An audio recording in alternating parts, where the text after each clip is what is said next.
Vous pensiez que 7 mètres était la limite biologique des crocodiles. Cette croyance va être complètement pulvérisée. Au cœur de la forêt tropicale libérienne, la taille des gbahali locaux atteint l'effrayante longueur de 9 mètres en 2007. Le missionnaire américain John Mark Shepherd a mené une expérience qui a choqué tous les paléontologues quand il a montré des images d'animaux aux villageois. Ils ont nié connaître le crocodile du Nil et le crocodile marin secouant la tête en signe de refus.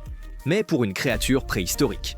Éteinte il y a 200 millions d'années, l'image reconstituée du crocodile de Postosuchus, ils ont unanimement confirmé. C'est lui.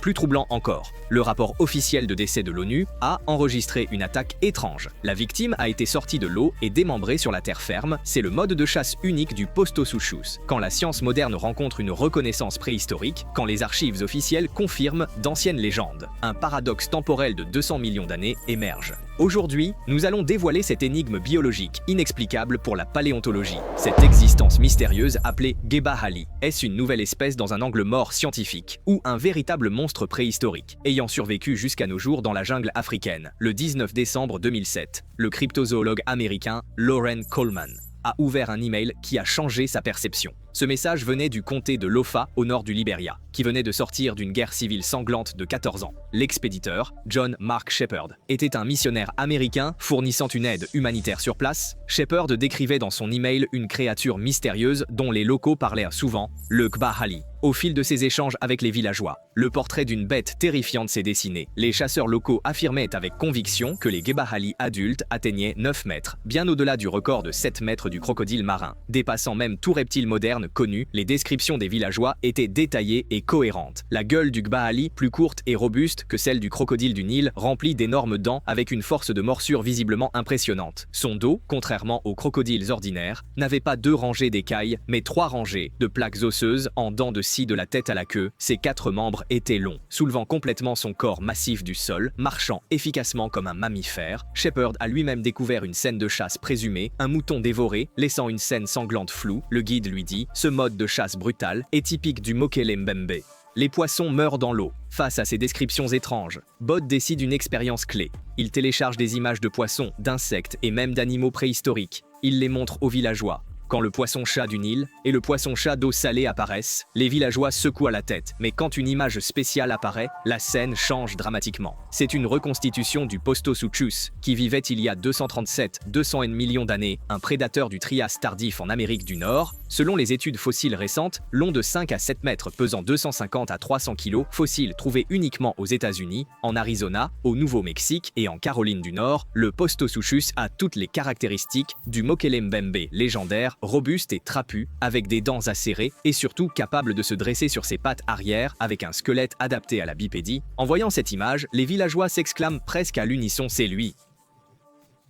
C'est ce dont nous parlions, le Mokele Mbembe. À ce moment, l'enquête prend une tournure inattendue, une espèce censée éteinte depuis 200 millions d'années sans fossiles en Afrique, un animal préhistorique nord-américain. Comment pourrait-il réapparaître dans la jungle libérienne du XXIe siècle? L'identification du Postosuchus est choquante, mais soulève une question cruciale. Où sont les preuves? Bod s'enfonce plus loin dans les villages à la recherche de réponses. Un ancien raconte calmement une histoire à la fois fascinante et désespérante. Il y a des années, les villageois ont tué un Mokele Mbembe avec des filets et plusieurs fusils. Ils ont gardé son énorme crâne unique comme trophée du village. Dans la maison de réunion, l'ancien insiste. La longueur du bâtiment correspond à la taille réelle du Mokele Mbembe tué. Mais la réalité est cruelle. Pendant la guerre civile au Liberia de 1989 à 2003, des rebelles ont pillé le village. Un grand incendie a détruit le village et la maison de réunion, ainsi que ce qui était peut-être l'unique crâne de Mokele Mbembe au monde. Tout a été réduit en cendres. Cette histoire parfaite, dans le monde de la cryptozoologie, suscite un vif débat. Les partisans pensent que c'est une tragédie due à la guerre. Les sceptiques doutent et pensent que c'est une légende renforcée par des moyens fictifs crédibles. Un mois avant l'enquête de Shepherd en novembre 2007, près du village de Lama, comté de Lofa, un décès choquant s'est produit, un homme au bord de la rivière tué par une créature inconnue. L'ONU enquête. La scène était terrifiante, corps de la victime disparu, seule tête et membres restants, abandonnés loin de l'eau, détails intriguant les experts, proie emportée hors de l'eau, démembrée sur terre, selon les locaux, cohérent avec le gbahali, Nil préfère combattre dans l'eau. Rapport officiel de l'ONU, agresseur non identifié, cette ambiguïté laisse place aux interprétations. En 2017, la chaîne Animal Planet, l'équipe de Expedition Unknown, arrive sur les lieux, rencontre le pêcheur local, Isaac, qui raconte. Une rencontre effrayante sur le Kara, Isaac décrit en tremblant. Une énorme créature, nageant vers la pirogue de son frère. Il insiste face à la caméra. Ce n'était pas un crocodile, bien plus grand. Il estime sa longueur, au moins 6 mètres. Mais sa description suivante complique le mystère. La forme de sa gueule, différente des crocos connus, plus courte, comme une mâchoire d'insecte. Cette description intrigante fait réfléchir Postlethwaite, évoquant un autre candidat préhistorique du Paléocène vivant en Afrique, le cochon de l'enfer, fossile trouvé au Niger long de 3 à 6 mètres, très distinctif, 3 paires de défense, adapté à la chasse terrestre. En 2009, le paléontologue Paul Sereno décrit ce prédateur préhistorique. L'équipe rencontre le chasseur Sékou. Il dit calmement. Juste en septembre 2016, il a vu le Gbahali 2 fois. Dans son récit, le Gbahali n'est pas surnaturel mais un vrai danger, comme un léopard. À éviter absolument, Sékou affirme. Les villageois connaissent le territoire du Gbahali, sauf urgence, ils l'évitent. Après ces témoignages choquants, preuves disparues, rapports officiels flous et récits contradictoires. La vérité sur le Gbahali pointe vers 3 directions, théories très différentes. L'hypothèse de la méprise domine chez les sceptiques. La forêt tropicale libérienne, c'est l'habitat du Mokele Mbembe en Afrique de l'Ouest. Toutes les légendes pourraient provenir des descriptions exagérées du vieux Mokele Mbembe géant selon les dernières données scientifiques. Le Mokele Mbembe peut dépasser 6 mètres. Dans certaines conditions, il peut être exceptionnellement agressif. Le Mokele Mbembe nain local a des pattes courtes, plus adaptées à la vie terrestre que d'autres poissons. Certaines descriptions concordent, mais cette explication a un défaut fatal. Elle n'explique pas les traits distinctifs, soulignés par tous les témoins clés, 3 rangées de pics dorsales, 4 membres allongés et une démarche surélevée. Ces descriptions sont si précises qu'une simple erreur est peu probable. Il semble s'agir plutôt d'un savoir local transmis sur des générations. Les légendes préhistoriques, les plus dramatiques. La reconnaissance instinctive des villageois de l'image du Mokele Mbembe est le pilier le plus solide de cette hypothèse. Selon les études fossiles, les courtes pattes du Mokele Mbembe, adaptées à la course terrestre, reproduisent presque parfaitement chaque détail des légendes. Baka. Les pattes courtes mentionnées par Ozala rappellent aussi l'hippopotame nain. Ce monstre blanc de la taille d'un éléphant, avec 3 paires de défense, est également très adaptable.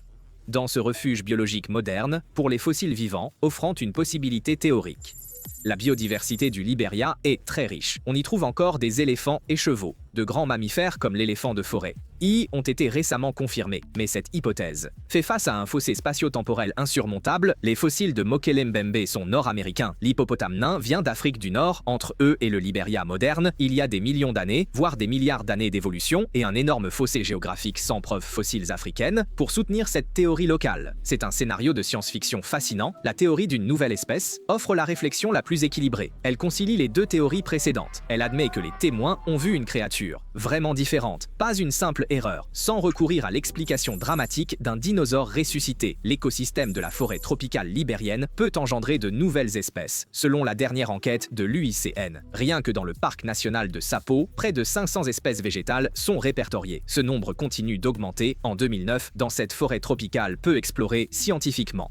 Il pourrait exister une espèce géante, à la morphologie unique. Conforme à la biogéographie moderne, elle serait adaptée à une niche écologique, comme la chasse de gros gibiers terrestres, évoluant vers des membres plus longs, et des espèces proches des poissons avec différentes formes de crâne. Cependant, cette théorie a la même origine que la légende du Mokele Mbembe, les mêmes preuves fragiles, preuves sans capture réelle d'un spécimen, ou au moins des images HD et des échantillons d'ADN. L'identité du Mokele Mbembe restera toujours hypothétique. 3 théories, 3 pistes de réflexion mènent à la même conclusion. Manque de preuves, un cercle vicieux parfait. Le Mokele Mbembe attire l'attention par ses traits uniques qui le distinguent, mais ses traits trop particuliers manquent de preuves solides. Sa réalité reste douteuse. La quête du Mokele Mbembe nous mène aux limites de la connaissance. Tout commence par une déclaration sur un dragon de feu, au-delà des preuves brûlées, des archives sanglantes et des souvenirs contradictoires des témoins, sans réponse définitive. Ce voyage révèle une vérité plus profonde que toute certitude. L'histoire du Mokele Mbembe dépasse le simple mythe du monstre. Elle reflète les limites de la science moderne et la collision entre savoirs locaux et sciences occidentales. Un danger quotidien pour les locaux devient une énigme préhistorique pour nous. Cette créature qu'on tente d'expliquer n'est qu'une espèce ordinaire pour eux, un grand insecte à éviter prudemment.